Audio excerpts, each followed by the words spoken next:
입니다. 마태복음 16장 21절에서 24절 말씀인데요.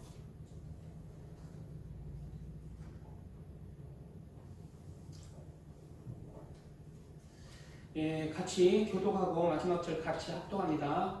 이때로부터 예수 그리스도께서 자기가 예루살렘에 올라가 장로들과 대제사장들과 서기관들에게 많은 고난을 받고 죽임을 당하고 제3일에 살아나야 할 것을 제자들에게 비로소 가르치시니 베드로가 예수를 붙들고 안하여 가로되 주여 그리 마옵소서 이 일이 결코 저에게 미치지 아니하리이다. 예수께서 돌이키시며 베드로에게 이르시되 사단아 내 뒤로 물러가라. 너는 나를 넘어지게 하는 자로다. 내가 하나님의 일을 생각지 아니하고 도리어 사람의 일을 생각하는도다 하시고 같이 합니다. 이에 예수께서 제자들에게 이르시되 아무든지 나를 따라오려거든 자기를 부인하고 자기 십자가를 지고 나를 쫓을 것이라. 아멘. 오늘 말씀의 제목은 책임과 책임감이란 말씀으로 은혜를 나누고자 합니다. 보통 그리스도인들은 책임과 책임감이란 단어보다 사명과 사명감이란 단어로 많이 사용합니다. 그러나 오늘은 우리가 책임과 책임감이란 단어로 그렇게 말씀을 전하겠습니다. 책임이란 자신이 해야 할 임무나 의무, 또 책임감이란 책임을 중히 여기는 마음, 이러한 의미를 가지고 있습니다. 사람은 이 세상에 태어나고 자라면서 자신의 이치와 삶에 대한 적절한 책임과 함께 책임감을 가지게 됩니다. 아이들은 아이들로서, 또 학생이면 학생으로서, 직장이면 직장인으로서, 부모이면 부모로서 그렇게 각자의 위치에서 책임이 생기고 책임에 따른 또한 책임을 이행해야 한다는 그러한 부담스럽지만 보람된 책임감이 마음에 생기는 것입니다.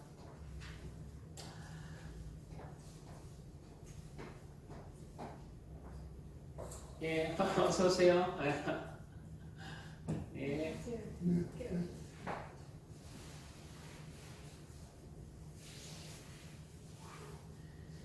각자의 자리에서 책임에 따른 책임감은 책임을 이행하게 하는 원동력이 되기도 하지만 또한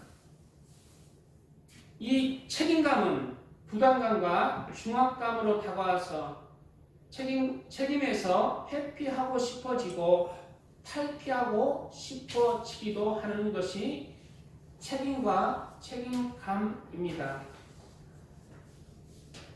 그러나 자신에게 다가오는 부담스럽고 회피하고 싶어지는 책임들과 책임감에 대해서 회피하거나 그 책임감을 다하지 못할 때는 그 책임의 직접적인 피해자들로부터 원망, 불평의 결과가 다가오게 됩니다. 그리고 자신도 그 책임을 다하지 못한 책임감으로 인해서 많은 고통과 부족함을 느끼게 됩니다. 반면에 부담스럽고 회피하고 싶지만 자신에게 맡겨진 책임과 책임감을 당당히 내가 그 책임을 완수하리라. 내가 당당히 내가 부족하지만 그 책임감을 가지고 그 책임을 다하리라 하면서 나아간다면 비록 그 책임을 완수하지 못할지라도 그 노력의 결과는 그 책임의 직접적인 당사자뿐만 아니라 자신에게도 가장 보람된 결과를 가져올 수가 있습니다. 그러면 이러한 세상에서 다가오는 육적인 책임과 또 하나님 앞에 행해야 되는 영적인 책임과 책임감이 우리에게 다가와요. 그리스도인들은 한계가 더 추가되는 거예요. 세상 사람들은 세상에서의 자기 가족에 대한 책임감, 국가에 대한 책임감, 자녀에 대한 책임감, 가장으로서 책임감, 부모로서의 책임감, 직장 사장으로서의 책임감, 이런 세상적인 책임과 책임감만 부담스럽지만 그리스도인들은 그 영적인 책임감, 하나님에 대한 책임과 책임감도 다가온 거예요. 이러한 책임과 책임감에 대해서 그리스도인들은 이 책임을 육적인 책임감이나 영적인 책임감들을 부담스럽거나 또 회피하고 싶다 해서 그렇게 도망가고 회피할 것이 아니라 이러한 책임과 책임감에 대해서 당당히 맞서서 완수해 나아가는 길을 가야 한다는 거예요. 왜냐하면 오늘 본문도 바로 예수님께서 너무 힘든 영적인 하나님 아버지로부터 책임과 책임감을 수여받고 당당히 자기가 죽는 데까지 가는 그러한 길을 선택함으로 우리 모든 영혼의 구주가 되셨고 그리고 하나님 앞 보좌의 우편에 앉아 계시기 때문입니다. 잠언 30장 29절 이하에 이런 구절이 있습니다. 바로 잘 걸으며 위풍 있게 다니는 것 서넛이 있나니 곧 짐승 중에 가장 강하여 아무 짐승 앞에서도 물러가지 아니하는 사자와 가장 짐승 중에서 강한 사자는 위풍 있게 걸어요. 당당하게 걸어요. 그러나 그 쫄따구들은 그냥 하이에나나 뭐 이렇게 그 들깨 리카오네리 동물왕국 보면은 이렇게 눈치 사자가 나 잡아먹나 하고 뒤로 돌아보면서 그냥 일을 한다. 당당하게 이렇게. 우리 그리스도인들은 어떻게 걸어야 돼요? 우리 하나님이 나의 주님이 되시고 하나님이 함께 하심으로 우리는 우리에게 맡기신 책임과 책임감을 하나님 안에서 당당하게 맞서서 사자와 같은 담대함으로 그 사명감을 이행해 나가야 합니다. 오늘 본문의 배경은 예수님의 책임과 그에 따르는 예수님의 책임감과 중압감과 무게에 대해서 잘 나타내주고 있는 말씀입니다. 예수님은 인간으로 태어나기 전부터 가장 힘든 책임과 책임감을 가지고 계셨습니다. 오늘 본문에 이때로부터 예수 그리스도께서 자기가 예루살렘에 올라가 장로들과 대제사장들과 서기관들에게 많은 고난을 받고 죽임을 당하고 제3일에 살아나야 할 것을 제자들에게 비로소 가르쳤다고 말씀하고 있습니다. 바로 이러한 예수님은 태어나기 전부터 자기가 바로 장로들과 예루살렘에 올라가서 장로들과 대제사장들과 하나님을 믿는다는 그 사람들에게 고난을 당하시고 죽임을 당하시는 그러한 책임이 있었고 그 책임감을 가지고 이 세상에 태어나신 것입니다. 그리고 부담스럽고 중압감처럼 다가오는 결국 내가 가장 좋은 나이, 내가 33살에 이제 내가 모든 사람들의 죄를 지고 십자가에 못 박히고 죽어야 된다는 그러한 책임감과 책임감을 가지고 이 세상에 사신 거예요. 그리고 그 사실을 가지고 제자들에게 이제 비로소 가르치기 시작한 것입니다. 왜냐하면 이제 죽을 때가 가까워졌기 때문에 비로소 가르친 십자가상에서 죽음을 앞두고 온갖 모욕과 멸시를 앞두고 예수님의 이러한 중압적인 책임과 책임감은 그 십자가를 회피하는 것이 아니라 하나님 안에서 당당하게 맞서서 그리고 그 책임들을 헤쳐나갔던 것입니다. 예수님은 직접적으로는 우리에게 책임이 없으셨습니다. 그러나 하나님 그 자신이 인간에게 영혼을 불어 넣으셨고 만드셨기에 또 그 만드신 인간이 스스로는 구원하지 못하는 원죄를 가지고 태어나고 자범죄를 가지고 태어나는 죽음의 그물에서 죽음의 사슬에서 스스로는 구원할 수 없기에 내가 그를 구해야 되겠다. 나밖에 없구나. 내가 하나님이신 그 예수님께서 내가 사람으로 태어나야 되겠구나. 그래서 그 사슬에서 내가 풀어줘야 되겠구나. 그러한 책임감을 스스로 가지신 것입니다. 인간은 하나님의 영을 불어 넣으셨기에 죄로 인해서 육체는 그냥 없어지지만은 육체 안에 그 영혼은 죄의 짐을 지고 그 영은 영원한 죄의삭인 사망의 고통을 당해야 했기 때문이에요. 여기서 우리가 깨달아야 될 것은 왜 죄의삭은 꼭 지옥인가요? 라는 의문점은 지난 시간들에 이제 지옥 설교에 보면은 있는데요. 바로 죄가 그만큼 지옥의 고통만큼 영적으로 가증한 것입니다. 지옥이 이 세상에 사는 삶에 수만 배 고통스럽대요. 이 세상에서 가장 힘든 그 고통의 시간보다 수만 배는 고통스러운 영원한 시간 동안 지옥의 고통이 그러한 시간이래요. 지옥에 가면 안 되는 거예요. 이 사실을 내 마음의 중심에 새겨야 됩니다. 그래서 우리는 두렵고 떨림으로 우리 구원을 예수님의 그리스도의 심판대, 하나님의 심판대, 백보자 심판대 앞에 섰을 때까지 두렵고 떨림으로 우리의 구원을 이루어 가야 하고 우리의 최종 구원의 판결은 하나님께서 하시는 거예요. 그 믿음에 대해서 너는 나를 믿었다, 너는 나를 믿는다 했지만 그 믿음은 죽은 믿음이에요. 예수 그리스도께서 자기가 예루살렘에 올라가 장로들과 대제사장들과 서기관들에게 많은 고난을 받고 죽임을 당하고 제3일에 살아나야 할 것을 제자들에게 비로소 가르치기 시작했다는 거예요. 때가 되니까, 때가 돼서 제자들도 이러한 말을 이제 받을 만한 때가 되니까. 그러자 제자들은 인간적인 말로 절대 그렇게 돼서는 아니 됩니다 라고 말하고 있어요. 베드로가 예수를 붙들고 가나에 가르되 그리 마옵소서 이 일이 결코 주에게 미치지 아니하리다. 그래, 내가 막겠습니다.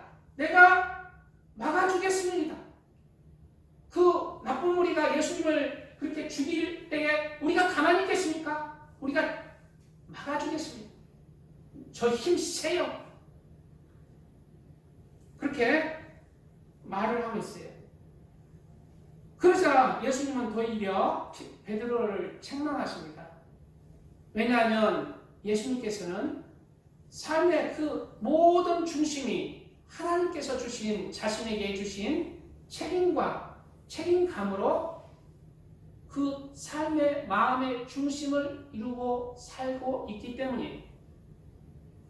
예수께서 돌이키시며 베드로에게 이르시되 사단아 내 뒤로 물러가라 너는 나를 넘어지게 하는 자로다. 이러한 제자지만 살아가는 제자지만 하나님의 그 책임을 이행하지 못하게 하는 그 말을 할 때에 예수님께서는 단호하게 쳐내는 것입니다. 너는 사단에 속한다. 내가 하나님의 일을 생각지 아니하고 도리어 사람의 일을 생각하는도다라고 책망을 하시는 것입니다. 그리고 예수님은 제자들의 인간적인 만류에도 불구하고 바로 이러한 예수님의 인간을 향한 책임감은 바로 피조물로 온갖 멸시와 조롱을 견뎌내며 가시관과 채찍질, 두 손과 발에 못을 박히는 고통과 십자가에 달려서 죽으시는 그 고통을 다 이겨내게 하는 또한 원동력이 되었다는 거예요. 무엇이? 바로 인간을 향한 책임과 책임감이, 예수님의 인간을 향한 책임감과 책임감이 그 십자가를 죽기까지, 그 고통을 감내하면서 죽기까지 이겨내는 그러한 원동력이 된 것입니다. 바로 책임감은 바로 육적으로 우리가 정말 불가능한 것처럼 보이지만은 그러한 것도 해내게 하는 원동력이 되는 것이고, 영적으로도 큰 원동력이 되는 것입니다. 그러므로 우리에게 다가오는 육적인 책임감과 영적인 책임감들을 부담스럽다고 회피하는 사람들이 아니라 오히려 그 책임감을 당당히 맞서서 행할 때 더 업그레이드, 삼성과 같이 힘이 세지는 그러한 사람으로 내가 잘 감당해 나가는 사람이 되어야 됩니다. 우리 교회는 모두 다 이제 어느 정도 나이가 드셔가지고 많은 육적인 책임감들을 다 행했잖아요. 자녀에게, 또 가장으로서, 또 주부로서.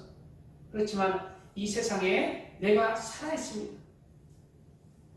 살아있는 동안에 이러한 책임과 책임감에 나는 이제 세상 다 살았는데 뭐, 그럼 하나님이 왜 살게 했어요? 책임감과 책임이 없으면은 불러가요. 우리에게는 아직도 책임이 있어요. 하나님에 대한 책임도 있고, 또 육적인 우리 가족에 대한 책임과 이웃에 대한 책임들이 아직 남아있기 때문에 우리의 삶이 지금 계속 사라지고 있는 것입니다. 그리고 예수님의 책임과 책임감은 무거운 짐이 되었지만 또한 예수님이 책임감을 가지고 십자가의 고통을 이겨내신 그 책임감이 있었기 때문에 그에 따른 예수님의 기쁨과 보람의 결과를 가져오는 그러한 결과가 임했습니다. 그 예수님의 그 영적인 그 책임감을 이룬 그 기쁨에 대해서 이사야는 이렇게 말을 하고 있어요. 53장 10절 이하에 여호와께서 그 상함을 받게 하시기를 원하사 질고를 담게 하셨은즉 그 영혼을 속건 제물로 드리기에 이르면 그가 그 씨를 보게 되며, 그 씨를 보게 된다는 거예요. 지금 그 씨가 여기서 예배드리고 있는 거예요. 예수님이 속건 제물로 하나님 앞에 우리의 죄를 담당하셨기 때문에 우리가 하나님 앞에, 예수님 앞에 예배드리고 있는 그 씨를 보는 거예요. 우리들도 우리가 책임을 다, 남은 삶, 우리의 책임을 다할 때 심은 대로 거두는 거예요.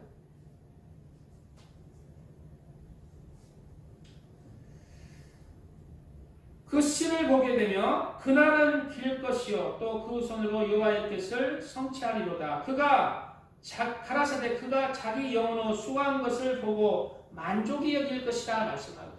자기 영혼으로 수고한 것을 보고 만족이 여길 것이다 얘기예요. 왜?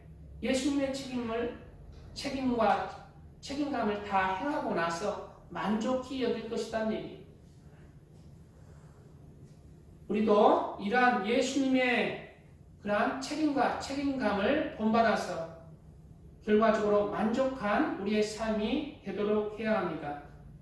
예수님은 부담스럽고 힘든 이 땅의 책임을 다 하였기 때문에 이러한 만족을 이루고 우리에게도 예수님의 은혜를 늘 사모하면서 그렇게 예수님을 찬양하면서 예수님을 높이는 결과를 가져온 것입니다. 오늘 본문의 마지막 절은 예수님을 따랐던 또한 제자들에게 또 예수님께서 이렇게 말씀하고 있어요. 이에 예수께서 제자들에게 이르시되 아무든지 나를 따라오려거든 자기를 부인하고 자기 십자가를 지고 나를 쫓을 것이니라 말씀하고 있어요. 바로 예수님에게 직접 3년여 시간들을 들 동안 가르침을 받고 사명을 받은 제자들의 책임과 책임감에 대해서 요약하신 말씀이에요. 바로 첫째로 자기를 부인하고 예수님을 쫓아야 된다는 거예요. 자기를 부인하고. 예. 이제는 자신의 삶이 아니라 예수님을 중심으로 해서 예수님의 말씀을 중심으로 해서 예수님의 일을 중심으로 해서 그렇게 이제 살아야 되는 그런 삶의 책임과 책임감을 제자들에게 주신 것입니다. 그리고 자기 십자가를 지고 따르라고 말하고 있는 것입니다. 자기 십자가를 지고. 예수님을 믿는다는 것은 세상적으로는 많이 부담스러워요. 세상에 거짓말하지 말고 죄짓지 말고 새 속에 물들지 말고 욕심 부리지 말고 탐심 버리지 말고 정직해야 되고 또 주일날은 교회 가서 예배드려야 되고 늘 기도하는 삶, 천국을 향해서 바라보고 전도하는 삶, 구제하는 삶, 사랑을 실천하는 삶을 강조하잖아요. 이러한 예수님의 말씀을 지라는 것입니다. 무엇으로? 자기 십자가로 내 삶을 위해서 그만 살고 예수님의 그 말씀의 십자가를 지라는 거예요. 그럼 나는 뭐 먹고 살까요? 사람이 떡으로만 사는 것이 아니라 하나님의 말씀으로 사는 것이라고 했어요. 하나님의 말씀을 이행할 때 굶어 죽었다는 사람 없습니다. 하나님이 다 때에 맞게 먹여 살려요. 그게 하나님의 사람이라. 하나님을 믿지 않는 사람은 오늘은 내가 뭘 먹어야 되나 하면서 거짓말도 치고 가족을 위해서 그냥 세상에서 직장에서 그냥 열심히 자기가 먹고 살지만은 하나님의 사람은 하나님의 말씀으로 하나님의 사명을 하나님이 주신 책임과 책임감을 가지고 사는 사람은 하나님이 먹여 살린다는 거예요.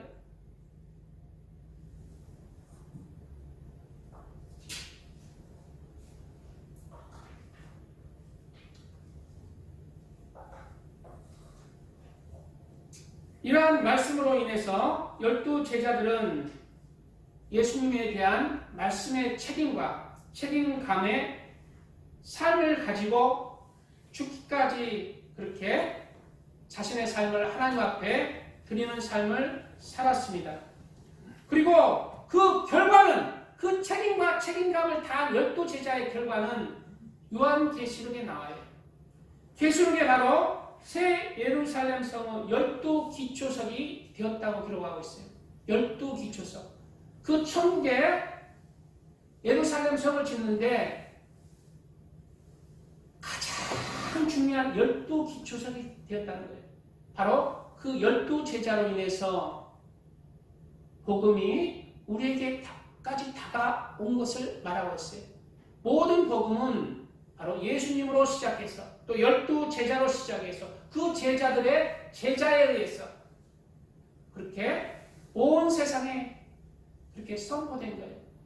하나하나 한 분 한 분들이 각자의 자리에서 그 책임과 책임감을 부담스럽게 다가오는 그 책임과 책임감을 다한 결과로서 그렇게 우리에게까지 다가온 것입니다. 그러나 그 와중에 부담스럽다고 그 책임을 회피하거나 무시하거나 버린 사람들도 있는 것입니다. 탈락한 사람도 있는 것입니다. 그러나 그 결과는 12기초석이 되었겠습니까? 그 사람들이 천국에 하나의 돌이 됐겠어요? 버림받은 돌이 됐다는 자신의 삶을 그 위에서 살아간 사람, 예수님의 십자가 무겁다고 버려버린 사람, 그 결과는 그 책임을 다하지 못한 결과는 천국에 거할 곳이 없는 것입니다.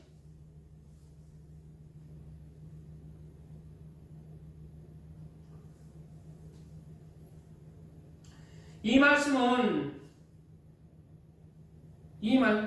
계시록 21장 14절에 그 성의 성곽은 12기초석이 있고 예루살렘 성의 기초석에 대해서 얘기하고 12기초석이 있고 그 위에 어린 양의 신의 사도의 12이름이 있더라. 12제자의 이름이 기록되어 있다는 거예요. 어디에? 12기초석에. 우리도 우리의 자리에서 우리의 영적인 하나님으로부터 오시는 책임감에 대해서 부담스럽다. 그래서 무시하고 회피하는 것이 아니라 그 책임을 다할 때 내가 12기초석 안에 있는 거예요. 내가 그 천국을 이루는 기초석이 되는 거예요. 나로 인해서 다른 사람이 내 아들이 내 자녀가 내 손자가 지옥에서 천국으로 지어져가는 내가 가장 중요한 기초석이 되는 거예요. 그래서 남은 삶은 하나님 안에서 무엇을 위해서 살아야 합니다. 다 육적인 책임감을 가지고 지금까지 살아왔잖아요. 이제 남은 삶은 하나님 앞에 영적인 책임과 책임감을 가지고 우리가 살아가야 합니다. 그리고 이제 그 결과를 내가 만족히 여길 것이야 라는 그 고백이 나의 고백이 돼야 돼. 나의 고백. 구체적인 말씀은 찬양 한 곡 드리고 계속해서 말씀을 이어가겠습니다.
자기를 부인하고 자기 십자가를 치고 나를 따를 것이니라 라는 예수님의 말씀은 제자들뿐만 아니라 지금 우리에게도 여전히 동일하게 말씀하시고 있는 예수님의 말씀인 거예요. 그러므로 그리스도인들은 이러한 예수님의 말씀에 책임을 가지고 우리 육적인 책임뿐만 아니라 영적인 책임도 당당하게 우리가 성취해 나가는 그리스도인이 되어야 합니다. 우리는 먼저 육적인 책임과 영적인 책임감이 이제 더해집니다. 그러나 여기서 그러면 중요한 게 뭐예요? 더 중요한 것이 우리는 둘 다 중요해요. 둘 다 이행해야 합니다. 그러나 더 중요한 것은 순서를 정하다면 영적인 책임과 책임감이 더 중요하다는 거예요. 왜? 하나님의 일이기 때문에. 하나님의 일이기 때문에.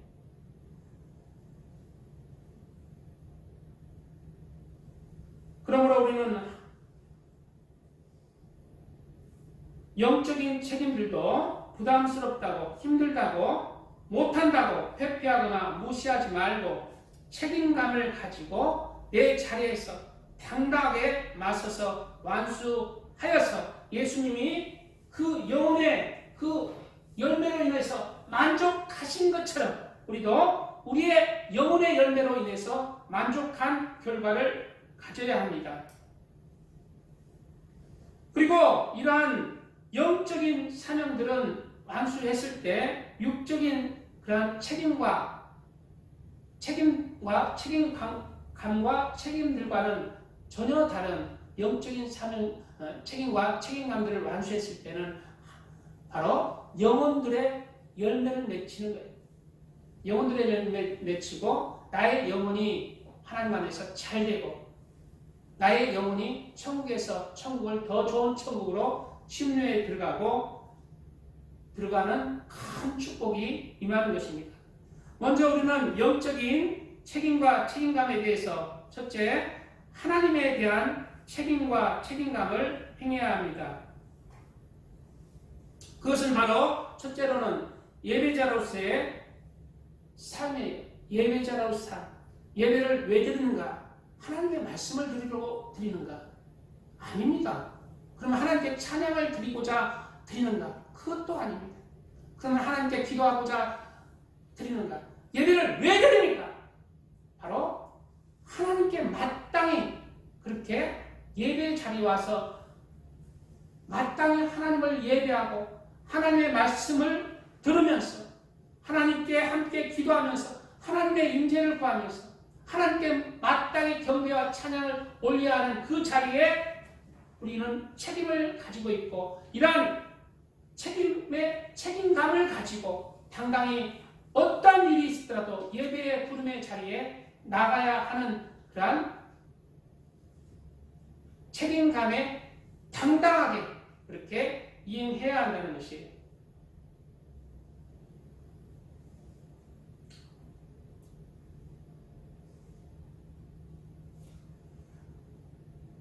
예수님께서는 하나님께서는 우리를 바로 예배자로 부르신 거예요. 그러면 무엇을 찬양해야 되는가? 하나님을 무엇을 찬양해야 되는가? 찬양할 게 없는데 나는 내 인생 고달픈데 뭘 찬양해야 되는가? 그것은 바로 우리를 구원해 주신 예수님의 은혜를 찬양해야 됩니다. 그리고 그것에 감사해야 돼요. 이사야서 43장 19절에 보라 내가 새 일을 행하리니 이제 나타낼 것이라 너희가 그것을 알지 못하겠느냐 정령이 내가 광야의 길과 사막에 강을 내리니 라고 했어요. 예, 광야의 길, 즉 내가 죽을 수밖에 없는 영적인 말씀입니다. 예, 생명의 길을 내신 거예요. 누가? 예수님. 사막에 물이 없잖아요. 근데 강을 내신 거예요. 살려주신 것입니다. 예수님께서. 장차 들짐승 곧 신앙과 및 타조도 나를 존경할 것은 내가 광야의 물들을 사막에 강들을 내어 내 백성 나의 택한 자로 마시게 할 것임이니라. 모든 마무리 예수님을 찬양할 것은 바로 광야에 사막에 강들을 내고 광야에 물들을 내겠다는 거예요. 그러므로 찬양하겠다는 거예요. 영적인 말씀이에요. 이것도 바로 예수님이 우리를 구원해 주신 그 은혜를 말하고 있는 것입니다. 그 다음 구절에 이 백성은 내가 나를 위하여 지었나니 나의 찬송을 부르게 하려 함이니라 라고 말씀하고 있는 것입니다. 그러므로 우리는 예수님의 은혜 가운데 나는 구원 받았어요. 나는 구원을 따는 당사자입니다. 라고 크게 믿음이라 착각하지 마시고 항상 그 믿음에 대한 그 알맹이가 있어야 돼요. 책임이 있고 책임감이 있어야 돼요. 그것을 믿는다면 하나님 앞에 찬양한다는 거예요. 예배 자리로 와서 하나님의 말씀을 들며 하나님을 예배하며 존중하며 헌신하며 마음을 바치고 몸을 바치고 물질을 바치고 하나님께 예배한다는 거예요. 이런 영적인 책임감을 우리는 가져야 해요. 심상히 여겨서 예비자로서의 이러한 책임과 책임감을 심상히 여겨서 주일에 아이고 우리 오늘 내 자식 온대야. 내 자식이 중요하지 뭐. 예비는 하룻밤에 빠질 되잖아. 다음 주에 들으지 뭐. 그 믿음에서 자라나야 합니다.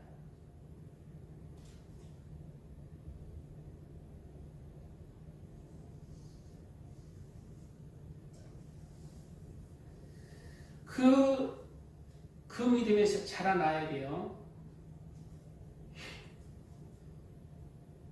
육적인 책임은 잘하지만 영적인 책임을 회피하거나 무시하는 사람들이 있습니다. 왜냐하면 영적인 책임과 책임감들은 눈에 보이지 않기 때문이에요. 그래서 심상히 주일도 빠지는 거예요. 하나님의 일이라면 심상히 여기면 안 되는데 육적인 그런 일을 더 중히 여기는 거예요. 육적인 일로 인해서 영적인 일을 빠지는 것. 그것이 올바른 것입니까? 영적인 일로 인해서 육적인 일을 빠질 수가 있어요. 근데 육적인 일로 인해서 영적인 일을 빠지면은 그게 가당하겠냐고요. 그것은 바로 눈에 영적인 일은 육적인 일보다 눈에 보이지 않기 때문이죠. 그리고 아무런 징계도 임하지 않는 것처럼 보인다는 거예요. 그러나 그러한 삶에는 하나님 심은 대로 거두는 거예요. 반드시 임하는 것입니다. 나의 영혼의 그 결과예요. 세상에 악인들이 형통하고 의인들이 고난을 당하는 이유가 뭡니까? 라는 그런 하나님의 사람들의 질문들이 곳곳에 많습니다.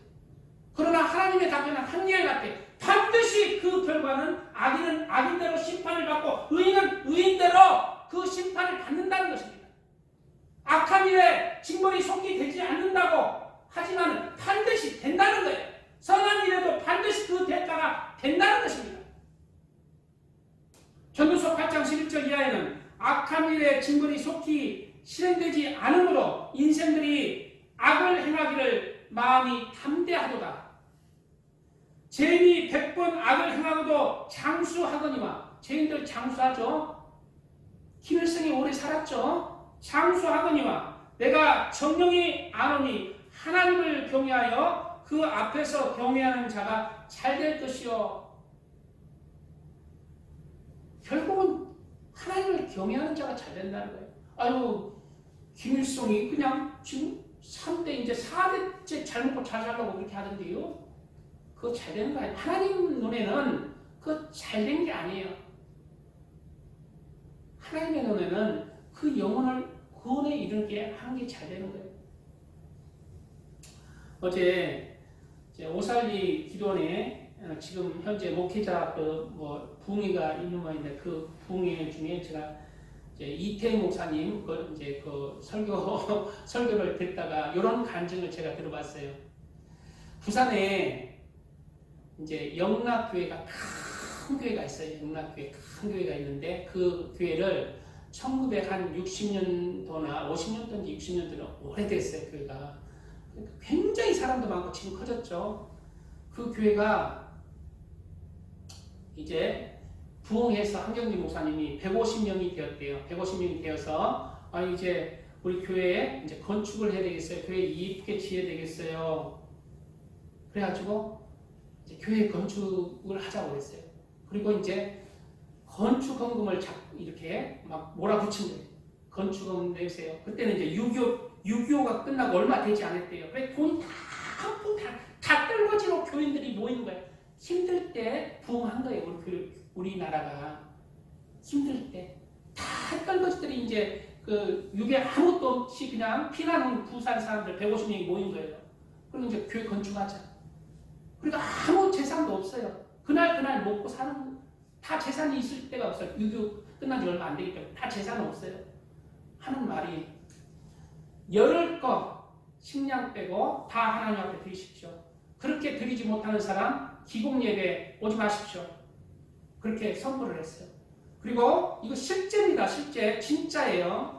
그 신문에 다 나오고 그리고 실제 사건이에요. 그리고 150명 중에 53명만이 몇 명이요? 53명만이 11거 양식 놔두고 다 하나님 앞에 드리고 기공 예배를 드렸대요. 그런데요. 그리고 이제 교회 건축을 크게 했고 또 이제 부흥하고 또 건축하고 그렇게 했죠.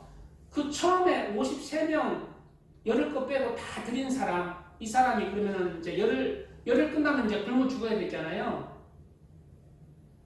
어려웠겠죠. 힘들었겠죠. 근데 10년이 지났습니다. 20년이 지났습니다. 30년이 지났습니다. 30년이 지나고 조사를 했어요. 그 53명 어떻게 되었는가? 그 53명이 100% 몇 프로? 우리나라 300대 재벌에 다 속했다는 거예요. 우리나라 300대 재벌에 다 53명이 속해 있었더랍니다. 그러면 그때 당시 남은 사람들, 97명의 사람들은 이제 돈도 아껴서 잘 먹고 잘 살았잖아요. 그 당시에는 이제 어려움이 없었잖아요. 30년이 지나면은 저는 결과는 달랐다는 거예요. 저는 이러한 경우 저는 이것을 믿어요. 왜냐하면 내가 실질적으로 신앙생활을 오래 했기 때문이에요. 그래서 저하고 가장 가까운 분이 우리 이제 형님이 계시는데 우리 형님도 이제 평신도 집사로 오랫동안 교회를 섬겼어요. 그리고 개척교회를 이렇게 했어요. 개척교회를 섬기면서 한 몇 군데 교회를 거쳤어요. 그리고 그때마다 희한하게 교회 건축하고 맞닥뜨리는 거예요. 그래서 막 스트레스 받는 거예요. 건축할 때는 목돈이 들어가니까. 근데 희한하죠.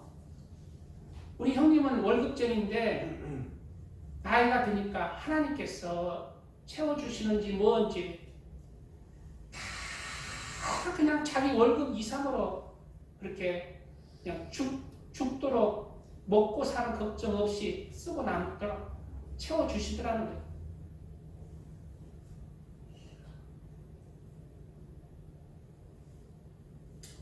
영적인 책임감을 다할 때 이 땅에서 네가 그 나라가 그 을을 위해서 드려질 때 이 땅에서도 100배의 축복을 받는다고 했어요. 100배의 축복.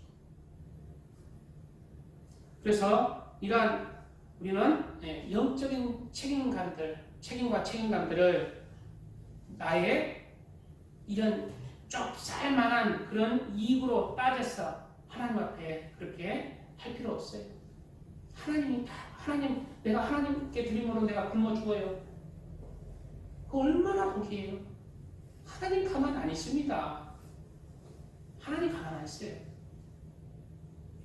자꾸 이거 헌금 강조하는 것 같아서 헌금 강조하는 거 아닙니다. 그냥 신앙을 좋게 하기 위해서 이렇게 말하는 거예요. 근데 부담 갖지 마세요. 부담스럽다래요. 말이 이렇게 흘러갈 줄은 저도 몰랐는데 저는 강조하고 아무튼 지금 예배자의 자리에 이렇게 빠지지 않고 이렇게 나오시기 바랍니다. 그리고 또 하나님에 대한 책임감으로 우리는 예수님이 바로 무엇을 만족히 여긴다고 그랬어요? 바로 자신이 그렇게 십자가상에서 피를 흘린 그 영혼의 영혼의 열매를 보고 만족히 여긴다는 거예요. 예수님의 피는 바로 우리가 예수님의 피를 갚는 그 책임은 어떻게 해야 책임을 갚느냐? 바로 영혼을 전도하는 것입니다. 늘 그리스도 하나님에 대한 책임과 책임감은 예수님을 전하는 그 책임과 책임감에 대해서 이걸 무시하거나 회피해서는 안 돼요. 그 부담감을 안고 가야 돼요. 어디까지? 천국 가는 그날까지. 내가 죽는 순간에도 우리 오늘 박우상 성도님 어제 박보영 목사님 설교 들었다는데 그 박보영 목사님 할아버지가 목사인 걸로 알고 있는데 할아버지가 목사인데 박보영 목사님이 그 의사로 잘 재혼하고 결혼해서 잘 먹고 잘 살았대요. 뭐 점심도 호텔 뷔페 먹었대. 근데 할아버지가 또 아버지가 탄식을 하셨대요. 어쩌면 세상적으로는 잘 먹고 잘 사는데 탄식을 하더라고요. 늘 막 괴로워하신다. 보면 안타까워하시고 그 이유가 헛된 것에 미련을 갖기 때문에. 그리고 할아버지의 마지막 유언, 병원에서 마지막 유언이 뭔지 압니까? 하나님의 종이 되어라. 그리고 하나님의 종은 가장 낮은 자리에서 어려운 사람과 함께해라. 네가 높아지지 말고 늘 낮은 자리에서 그렇게 하나님의 일을 네가 대신해라. 낮은 자리에서 섬겨라. 그런 유언을 하고 천국에 가셨다. 우리의 마지막도 하나님에 대한 책임과 책임감을 가지고 마지막까지 살아야 합니다. 그것은 바로 우리는 전도의 부담감. 할아버지 목사님도 이러한 영혼의 부담감으로 자기 손자에게 했듯이 우리도 마지막까지 내가 사랑하는 내 가족과 자녀들과 손자들에게 예수님을 전하는 그러한 책임이 있는 것이에요. 그럴 때 내가 그 믿음의 가정에 가장 중요한 기초석이 되는 거예요. 영적인 기초석. 그리고 이러한 영적인 책임감은 우리는 또 매일매일의 기도로 드려져야 돼요. 하나님을 향한 눈물의 기도. 나를 위해서 또 내 가족들을 위해서, 내 사랑하는 자를 위해서 눈물의 기도로 하나님 앞에 그렇게 올려드려야 되는 그런 책임이 있습니다. 그리고 또한 교회에 대한 책임도 있어요. 교회는 우리의 육적인 집은 내가 사는 곳이에요. 그러나 교회는 그냥 내가 주일만 되면 주일만 하면 딱 예배 드리고 나가는데 그렇게 인식하면 안 돼요. 교회는 나의 영적인 집이다. 교회 일에 적극적으로 그렇게 내 일처럼 해야 된다는 거예요.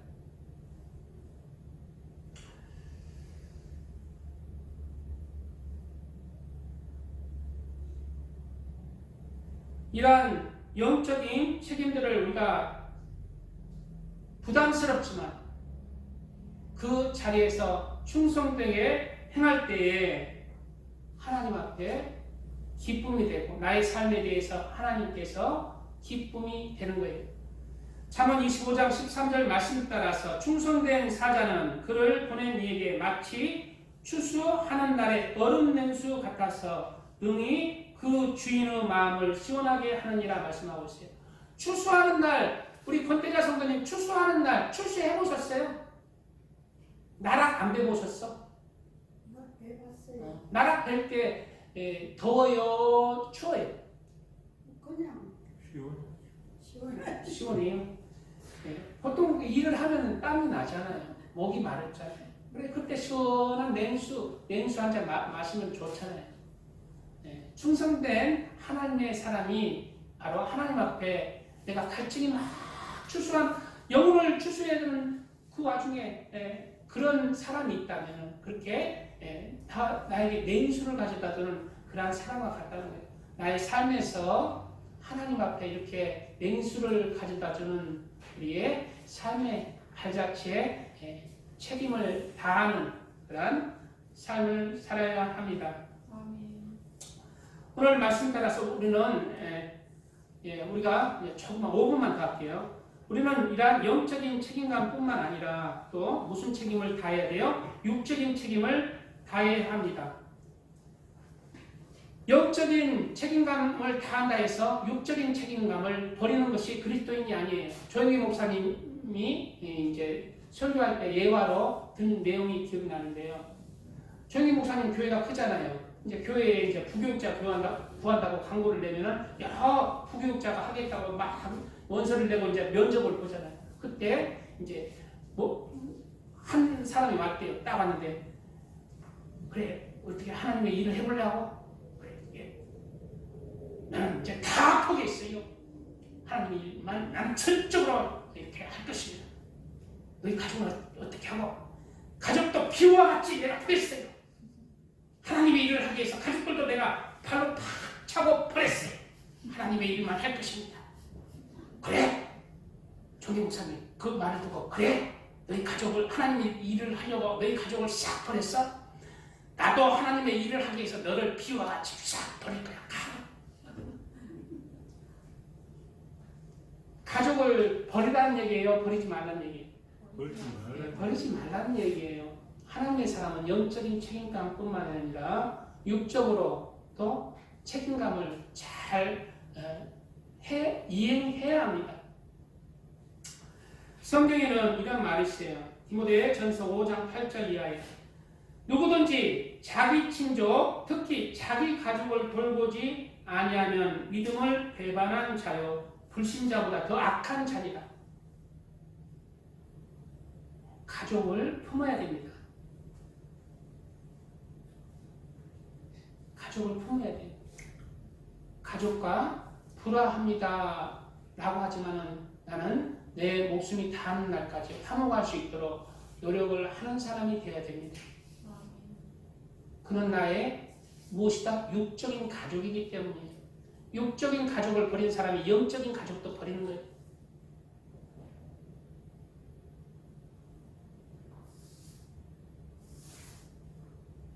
육적인 가족을 품지 못하는데 우리 이웃을 어떻게 품고 보이지 않는 사람들을 어떻게 품는다고 할 수 있습니까? 너는 나의 가족을 잘 품어야 돼. 누가 품어야 돼? 내가 품어야 돼. 왜? 내가 하나님의 사람이 되었어. 용서해주고 그를 헤아리면 아유 내 자식은 그냥 개망난이라서 도저히 안 돼야. 왜 개망난이가 되는 줄 압니까? 그 삶도 그만큼 힘들다는 거예요. 누가 낳았어요? 누가 책임이 있습니까? 내가 책임이 있는 거예요. 내가 부모니까. 그 삶이 힘들게 그렇게 개망난이 짓거려야 하는 거예요. 그를 품을 사람은 누가 있습니까? 내가 내 뱃속에서 품은 자식 내가 여전히 품어야 돼. 마음으로 품어야 돼. 뱃속에서는 나왔지만 내 마음으로 끝까지 품어야 돼.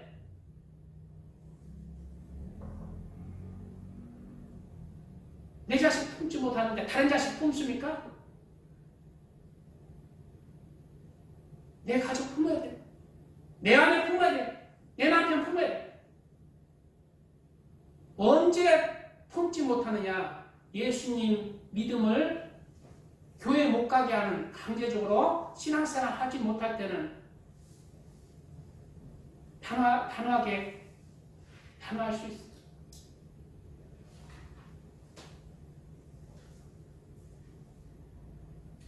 내 가족뿐만 아니라 할 수 있는 대로 내 친척들은 좀 시기 질투하는 사이예요. 친척들은 형제 자매부터는 잘 되면은 좋지만은 이제 사촌부터는 약간 시기 질투가 나오는.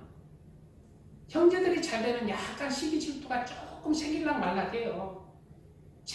잘 되면 좋다.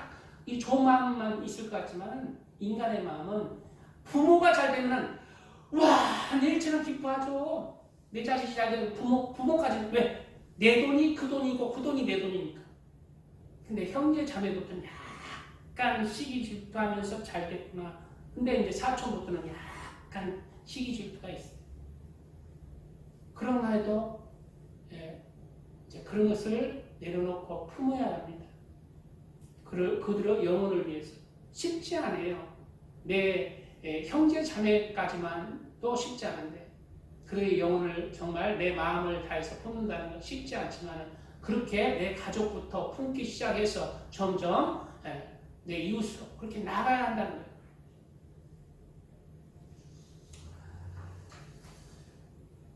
그리고 우리 육적인 그런 책임과 책임감에 대해서는 또 이웃에 대한 책임감들이 있습니다. 학교에서나 사회에서나 직장에서 또 사업장에서 내가 사는 대한민국에 대한 책임들이 있습니다. 그리스도인으로서 그렇게 육적인 책임들이 있어요. 그리스도인으로서 이러한 이웃과 더불어 사는 삶 속에서 우리는 우리의 하나님의 말씀을 따라서 그들에게 내 삶을 통해서 내 삶의 선과 의와 정직을 통해서 사랑을 통해서 예수님을 삶 속에서 전해야 하는 그런 책임이 있습니다. 그리고 그들에게 직접적으로 또 예수님에 대해서 전해야 되고 또 그 내가 맡은 바 임무에 대해서 도움이 되는 사람이 돼요. 도움이 되는 사람. 항상 도움이, 그리스도인들은 항상 도움이 되는, 어디 가나 도움이 되는 사람이 돼야 돼요. 그럴 때, 그렇게 심을 때 하나님께서 내게 갚아주는 거예요. 내가 심은 대로 내가 갚아줘요. 그리스도인이 헤헤하고 가서 그냥 하가가 그냥 우연짝에 가서 인사 받아먹고 받기만 하고 헤막 하나님이 뭘 줄 게 있어요. 다 받아먹는. 그한테 준 사람에게 하나님께 오히려 복 주지. 씨를 안 뿌리는데. 주라. 그리하면 너에게 준다고 그랬어요. 후이 되어서 너희에게 안겨주리라. 그럴 때 예수님을 내 삶 속에 전하는 그런 삶을 살아가는 것입니다. 예수님을 믿기에, 천국과 지옥을 믿기에 그렇게 줄 수가 있는 거예요. 주는 삶을 베푸는 삶을 살 수가 있는 거예요. 정직하고 선하고 의롭고 사랑이 있고 그런 삶을 살아가는 것입니다. 네, 예수님에 대한 믿음이, 천국에 대한 믿음이, 우리가 이러한 영적인 사명뿐만 아니라 육적인 사명도 하나님 앞에 합당하게 그렇게 행해서 우리의 삶의 열매들이 만족을 이루는 삶을 사시기를 예수님의 이름으로 축원드립니다. 아멘. 주여 3차원에 기도합니다. 주여 아버지 감사합니다. 오늘 말씀 책임감에 대해서 말씀을 나누었습니다. 오늘 말씀 따라서 아버지 영적인 사명과 육적인 사명이 있습니다. 아버지여 우리가 먼저 하나님께 필요한 영적인 사명을 잘 감당할 수 있도록 은혜를 내려 주시옵소서. 아버지여 우리를 예배자로 불렀습니다. 절대 예배자의 자리에서 하나님을 경배하는 자리에서 빠지지 않게 하여 주시옵소서. 육적인 그러한 것으로 인해서